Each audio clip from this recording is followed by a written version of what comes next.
Let's talk about The Woman in the Yard. A mysterious woman repeatedly appears in a family's front yard, often delivering chilling warnings and unsettling messages, leaving them to question her identity, motives, and the potential danger she might pose. So I missed this one in the theater, but I was really glad to see that I could watch it at home so soon, but that's kind of a bad sign that it made it to digital so quickly. Right off the bat, it started off pretty great. It felt like kind of a small, intimate film, but it was being shot really well. The sound design is actually fantastic, and the plot is compelling. We get a lot of exposition, and I really like that in the beginning. It felt like they were really fleshing out this world and that we were gonna get a really substantial film out of it, but then they kept treading on the same exposition, these same points. The writing was just super heavy-handed. I got it, and I felt like they were still trying to say, hey, this is what this is about. These are the things you need to know as you're getting into this movie, and it's like, hey man, you've already told us. I got it. The child actors were pretty good, I would say. The performance by the mother, though, Danielle Deadwyler, is fantastic. She is an incredible actress. She does a phenomenal job,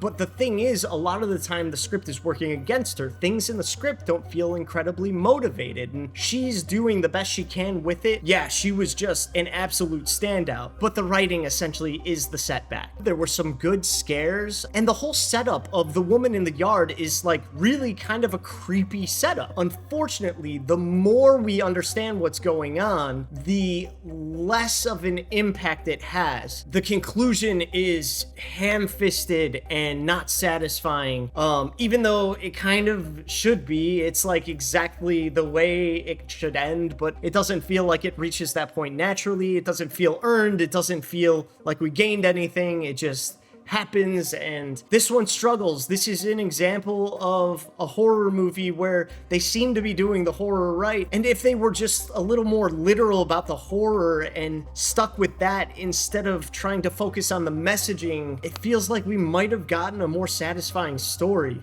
It's so funny, I feel like often in horror, we're trying to do the opposite. We're like, all you did is focus on the horror, you didn't give any messaging, where were the themes? It is so strange to run into a movie that focuses so heavily on the themes that it feels like it's beating you over the head with it, and you're just wishing they would have just focused on the horror. Anyway, let me know what you thought of The Woman in the Yard, and make sure to follow if you enjoy horror as much as I do, and we will see you next time.